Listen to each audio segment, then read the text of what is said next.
அனைவருக்கும் வணக்கம். Welcome to our channel பொற்காலம். நாளை ஜூலை 14ஆம் தேதி ஆனி மாதம் 30ஆம் தேதி திங்கட்கிழமை. தேய்பிறை சதுர்த்தி வருவதால் அதை சங்கடஹர சதுர்த்தி என்று அழைக்கிறோம்.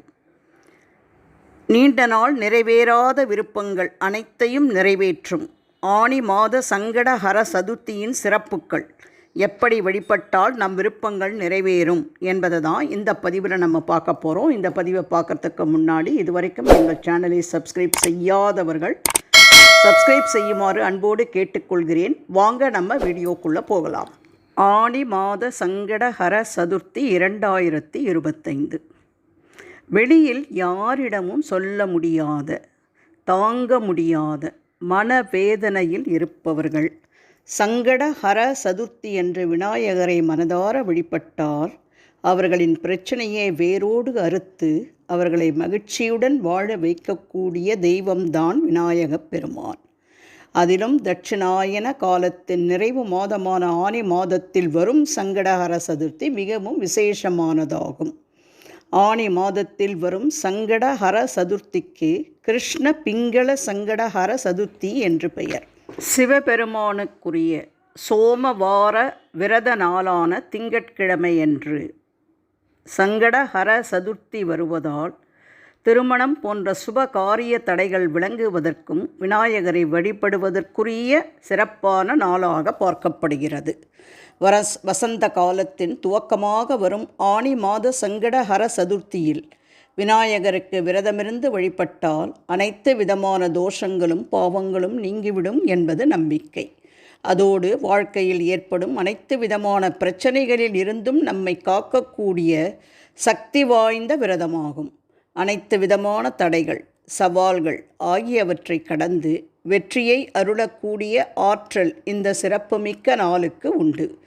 கிருஷ்ண பிங்கள சங்கடஹர சதுர்த்தியில் விரதம் இருப்பவர்களுக்கு ஆரோக்கியம், செல்வம், வெற்றி என அனைத்து விதமான நலன்களையும் விநாயகப் பெருமான் அருள்வார்.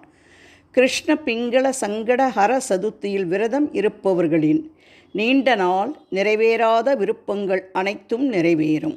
வாழ்வில் ஏற்படும் அனைத்து விதமான தடைகளையும் நீக்கி அவர்களை சுற்றி இருக்கும் அனைத்து விதமான தீய சக்திகளையும் விநாயகப் பெருமான் அகற்றிவிடுவார். இந்த விரதம் இருப்பவர்களுக்கு எப்படிப்பட்ட துன்பம் இருந்தாலும் அது நீங்கிவிடும்.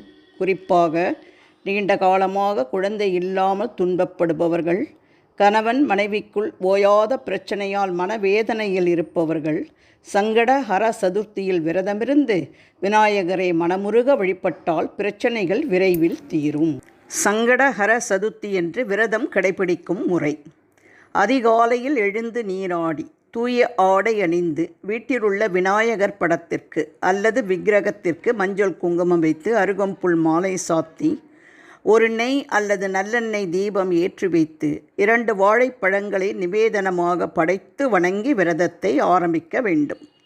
விரதம் இருக்க முடியாதவர்கள் பால், பழம் சாப்பிட்டு விரதத்தை கடைபிடிக்கலாம்.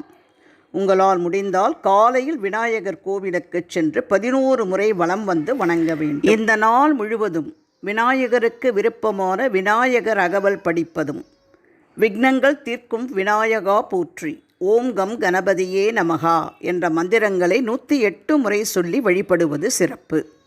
மாலையில் வீட்டிற்கு பக்கத்தில் உள்ள விநாயகர் கோவிலுக்கு சென்று விநாயகருக்கு நடக்கும் அபிஷேகத்தில் கலந்து கொள்ளுங்கள்.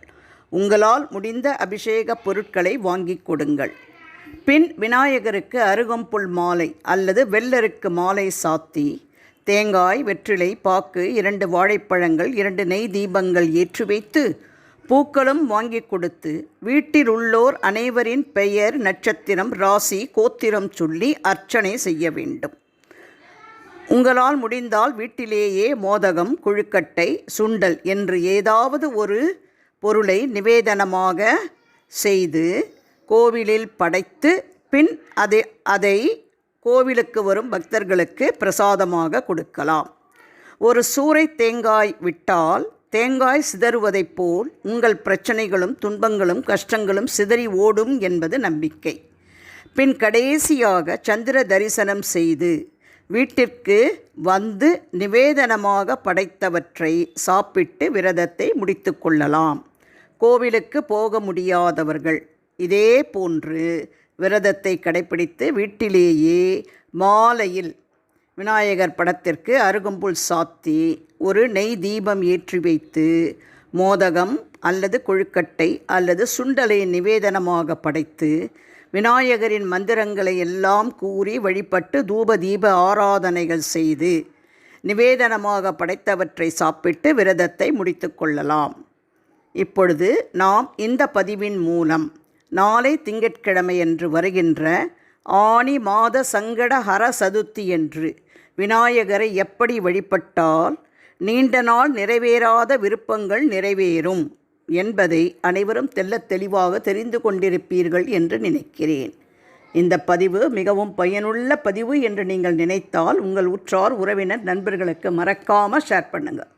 வேறு ஒரு அற்புதமான சிறப்பான பயனுள்ள பதிவோடு உங்களை சந்திக்கும் வரை விடைபெறுகிறேன். நன்றி, வணக்கம்.